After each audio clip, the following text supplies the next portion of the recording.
Let's start with talking about the current public sector workforce environment at the macro level.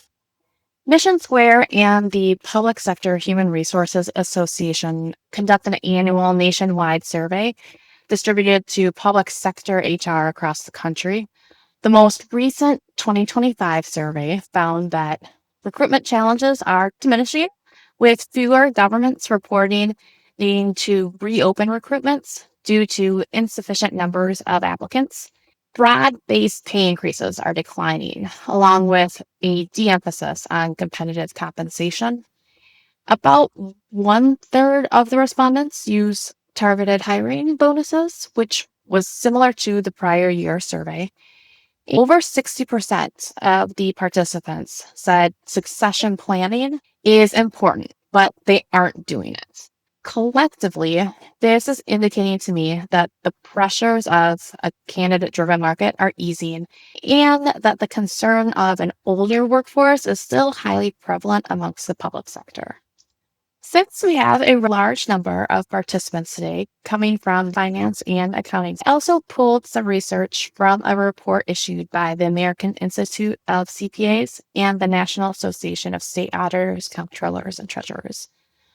Their report finds that the shortage of talent in the pipeline continues to be a persistent challenge. Many of you may have experience with this. The dearth of candidates in the pipeline, especially at entry-level positions, is particularly exacerbated in the public sector with different accounting and audit standards than the private sector. I have seen that even for those organizations who are able to provide training for the different standards, it can still be hard to recruit because of the compensation disparity. Paired with the other study, this shows that while overall recruitment challenges are diminishing, there are still specific fields where it is an issue. In addition to finance and accounting, our clients continue to have pipeline challenges in the trade specialties and, to a lesser extent, within public safety.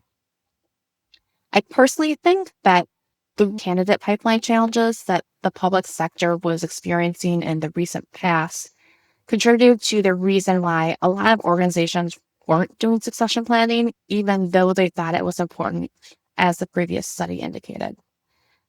The immediate need has been to get people in the door. The looming need has been to plan for the retirements.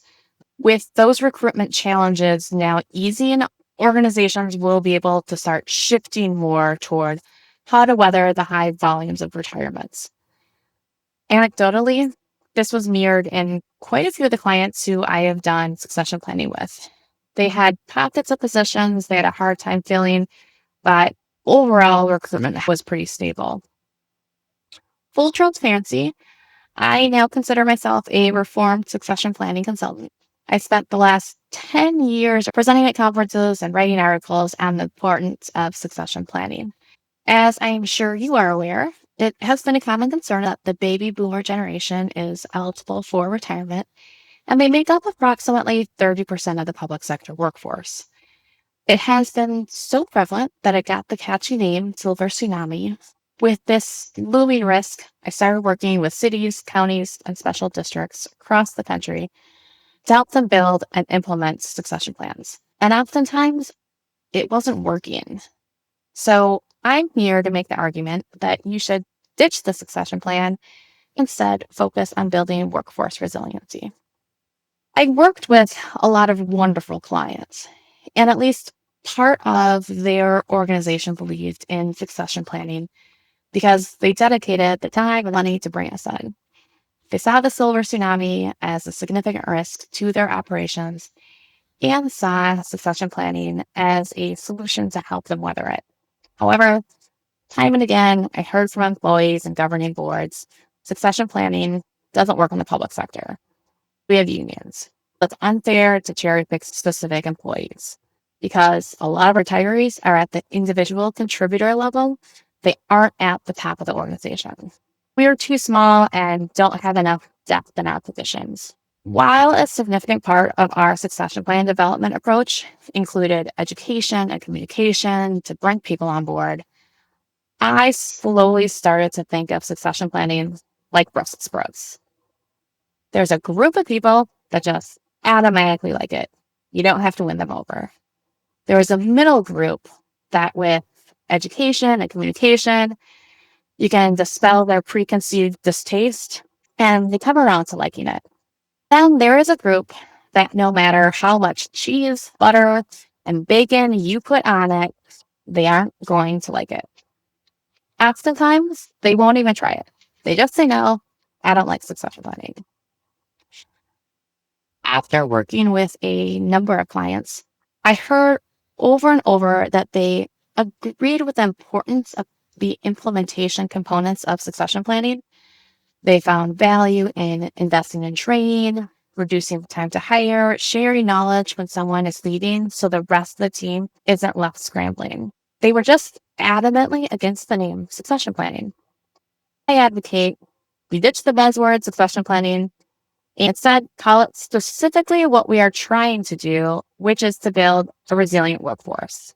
We're throwing out the succession planning Brussels sprouts and replacing it with workforce resiliency planning sugar cookies. This isn't just a marketing name change to make it more palatable. We aren't roasting the Brussels sprouts instead of boiling them. The ingredients for workforce resiliency planning are different. It is specifically modified to work in union and non-union environments. It emphasizes growth opportunities open to everyone rather than at the individual employee level. It includes a plan for reducing vacancy impact risk across all positions within the organization, not just those at the top. It's flexible for small to large organizations. Next up is the sugar cookie recipe, aka the workforce resiliency planning approach. The rest of your time with me, we are going to go through the 5-step approach for building a workforce resiliency plan. Step 1 is getting input from your organization's leadership. The purpose of this exercise is to build a list of needed soft skills and technical skills across 4 position levels. Those position levels are individual contributors, supervisors, managers, and executive management. To execute this, you're going to ask 3 questions, listed on the slide, across those 4 position levels. You give them 3 minutes to respond to each question. Therefore, the 3x4x3 exercise. We like to give each participant 4 pieces of paper when we are facilitating this, with the position level at the top of the page. They also each get 2 different colors of Post-it notes corresponding to each of the questions. For example, for supervisors, we ask the first question. Participants use 1 orange Post-it note for each of their responses and put them all on their own supervisor page. They get 3 minutes to brainstorm. You ask the second question, participants write on their green Post-it notes. You ask the third question, and participants underline the skills gaps on their Post-it notes. This is all completed individually and then is followed by discussion so people can see commonalities, talk through differences, and come to consensus on those primary soft and technical skills. Rinse and repeat for each of the position levels. Step 2, which is the second part of the workshop, is to have participants identify the obstacles to addressing the skills gaps. We like to ask questions related to 3 key areas: governance, framework, and implementation. Governance is identifying the top level needs for support to set the culture and the priorities. Framework is the internal infrastructure you have, such as tools, templates, technical platforms to implement the training. Implementation is identifying how you're actually going to get it done. Governance is typically the responsibility of the board, the executive director, or the overall executive management team. The framework is going to be primarily the responsibility of the HR department for building that out. The implementation phase is typically the responsibility of the people managers to make sure that everything is executed and they're prioritizing the tasks within their day-to-day operations. We like to do this exercise in a 3-hour workshop. If you are doing this for a single department, we recommend the participants to be the managers. Don't include the executive management level in the 4 levels. If you are doing this across your full organization, have one workshop for managers and a second workshop for executive management. It's also helpful to hold separate workshops for operations and administration functions, so you have up to 4 workshops. We've also modified this for one-on-one meetings and a remote setting. You can do this in a survey response instead and aggregate the surveys.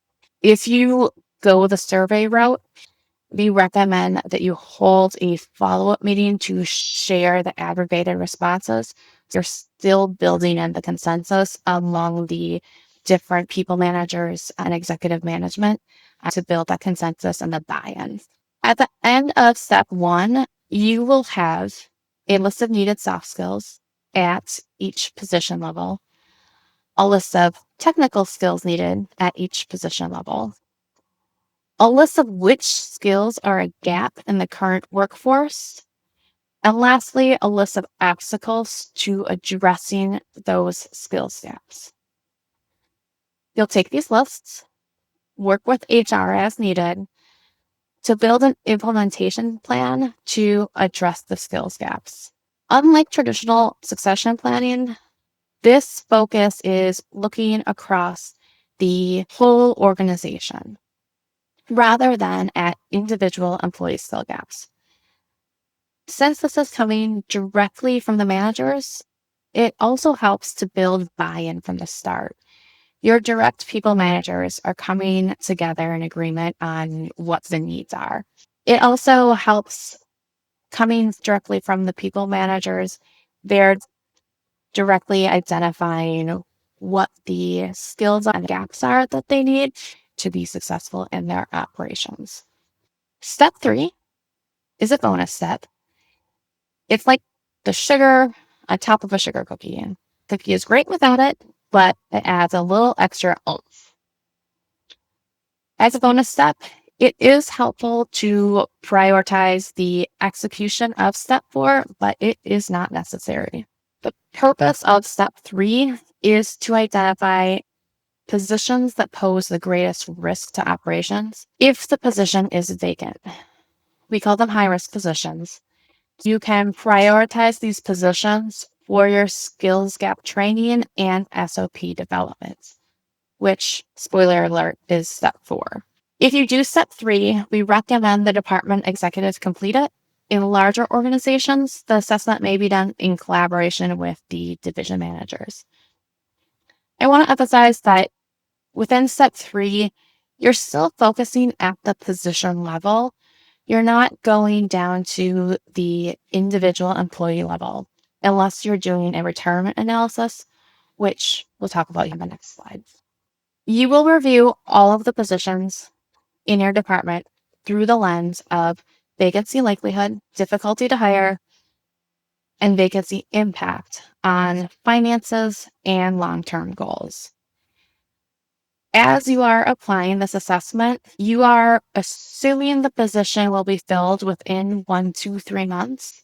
You can adjust this time frame if your normal time to hire is longer. By default, you're using the assumption that the position will be filled. This slide gives you more detailed explanations of the assessment lens criteria, as well as additional metrics you can use to inform your assessment.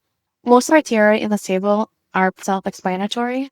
Typically, it's standard metrics that a human resources department is tracking. If you don't have them as a department head, you can reach out to your HR department to request them to help you make some decisions. I do want to comment on the retirement eligibility forecast that I previously referred to. A retirement eligibility forecast is also common in succession planning. You can think of it as the salt that you use to flavor both Brussels sprouts and cookies. To do this analysis, you build out a worksheet with eligibility rules from the retirement system, employee birth date, and hire date. Since it includes a birth date, you need to work with your HR team to do the analysis since that is protected information. You will take the information to forecast which employees are eligible to retire in the next 5 years. Once you have that information, you're switching your focus back to the position level. So this is the one time you'll be going down to the individual employee level. The purpose of doing that is so that you can, in aggregate, look at the position level and the individuals in those positions. When you're looking at that position level after doing the analysis, you want to take a look and see, are more than 35% of the employees in this position eligible to retire in the next 5 years? Are there positions that directly report into each other that are both eligible to retire? And what is the total retirement eligibility in each division or team? The intent is to jointly use this information with the vacancy impact criteria to determine high risk positions. I do want to note that this is also the analysis that I commonly receive the most hesitancy around in union environments. While we use it strictly for that extra data points and to inform the decisions, in some environments, it gets perceived as potentially wanting to push employees out. If you are doing this, it is something to be aware of, to be a little bit more sensitive about, and also working with your HR department for pulling that information. Back to looking at the vacancy impact criteria as a whole. At MGO, we use a matrix to help guide the conversation to rank the position risk along these different criteria from high to low. Low generally correlates to no impact or a mild impact. Medium correlates to a department or division only impact. High correlates to an organization-wide impact. Once you have applied the assessment, you should have a list of all positions with a corresponding value that is the accumulation of the low to high scores. Sort that list in ascending value. The top 15% of the total positions is your preliminary high risk position list. Next, you're going to apply a qualitative review to this position list. Look through the list and ask, are there positions that do not exist that are needed to meet our department or organization goals? Are there positions that need to change because of upcoming regulations or requirements? And does restructuring the team change the priority level for any of these positions?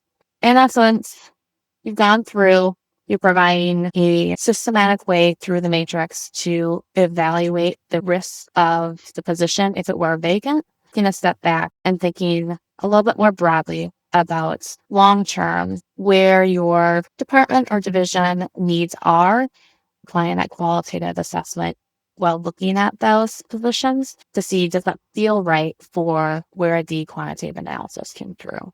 Based on the answer to these questions, you can adjust position scores up or down. Ultimately, you want around 50% of your total positions to comprise your high-risk position list. If you do this step, you're going to take this list and use it in step 4. We recommend limiting your identified high-risk positions to 15%. As we all know, you only have so much time in the day. 15%, give or take, makes it so that you're able to prioritize and have enough time for first prioritizing those positions. If you get much higher than that with your other workload, we find that clients have a harder time on the actual implementation side of things. One note before I move on, watch out for the follow-up email from MGO after SLGU is complete. We will include a link to the assessment matrix that we use with clients. You are really excited to start on this. You're also welcome to reach out to me directly and I can pass that along to you before the email comes out. We just passed through the bonus step 3 that is optional. We're going to move on to step 4, which is creating a prioritized list of all the standard operating procedures for your core functions. First, you're going to make a list of your core functions. Second, you're going to take a look at that list and identify the gaps in your SOPs and tasks where only one person knows how to do the work. For example, within smaller organizations, it's relatively common for us to see a single person dedicated to payroll, accounts payable, or accounts receivable. A new lead manager may have started recently, or a new ERP system that's implemented. While they know the approval side, they aren't familiar with the first line processes. So they have one person, and that person only knows how to do payroll. We'd recommend that you prioritize that in building out the SOPs. Another example, within larger organizations, one person is responsible for public safety payroll. The other person is responsible for the rest of the workforce. The public safety payroll specialist may have been there for a really long time, knows everything, and plans their vacations around payroll weeks, but nothing is documented. Be mindful of segregation of duties. We recommend prioritize writing SOPs and cross-training where you can. For executing this, if you completed step 3, apply the yellow and the green tracks. Look at the operations that overlap with your high-risk positions. Prioritize addressing the SOPs that are completed by high-risk positions first, and then you can continue over to the green side, working your way down to the lower risk positions. If you did not complete step 3, follow the blue track. First, prioritize creating the SOPs for functions that one person knows how to do, followed by essential operations. This likely follows the high-risk position functions. It's just an easier way to set your prioritization if you didn't do step 3. Your final product at this step is an ordered list of SOPs that you're going to tackle and an ordered list of cross-training priorities for coverage and building operational redundancy for any of those tasks and responsibilities where only one person knows how to do it. The last and final step 5 is creating transition plan templates. The purpose of this document is to have one centralized document that an incumbent can share with the next person to fill their position. It gives the background and current to-date status of their responsibilities. You want to create the template for the document as step 5. When an employee gives their notice, they can fill out the template. Their supervisor should review it for completeness and to further absorb the information before their departure so that they're able to ask follow-up questions based off of the documentation. We also recommend that this is updated annually for high-risk positions in case of family emergencies or unplanned leave. Any of your high-risk positions would fill out this document. For everyone else, you can use this as transitions are announced. We have a template at MGO that we'll also share with you within that follow-up email. In general, includes areas to document who the individual collaborates with, special projects they are working on with the background and the status to date, external and internal contacts, and the context for how they work with those contacts. The transition plan document is a one-stop document for anybody who's coming into that person's position to be able to reference and know what the history was with the projects and with their responsibilities, and who else they should be working with internally and externally in order to be able to pick up the responsibilities. Congratulations. You have now made it through the full recipe for workforce resiliency planning. We covered identifying skill gaps and obstacles to meeting those skill gaps to create a plan. Optional step 3, prioritizing high-risk positions. Step 4, developing a prioritized list to address SOPs and training needs. And step 5, creating a transition plan document template for employees to complete. We recommend bringing all of this together in a multi-year implementation plan that will serve as a living document for you to update. In the implementation plan, I recommend that you include roles and responsibilities, specifically indicating the lead and the final approver for tasks. It's also helpful to include target, start, and completion dates. Hopefully, as a reformed succession planning consultant, I have convinced you that you should do workforce resiliency planning instead of traditional succession planning. Succession planning often focuses on coaching and training for individual employees, implicitly diminishing the value of other positions and employees, and poses the risk of overlooking some high potential employees. In contrast, workforce resiliency planning focuses on building a really strong infrastructure across your entire workforce. When vacancies occur, the impact is only slightly browner cookies, but everything isn't charred with the fire department being called in. I'm so happy to have you here for today's session.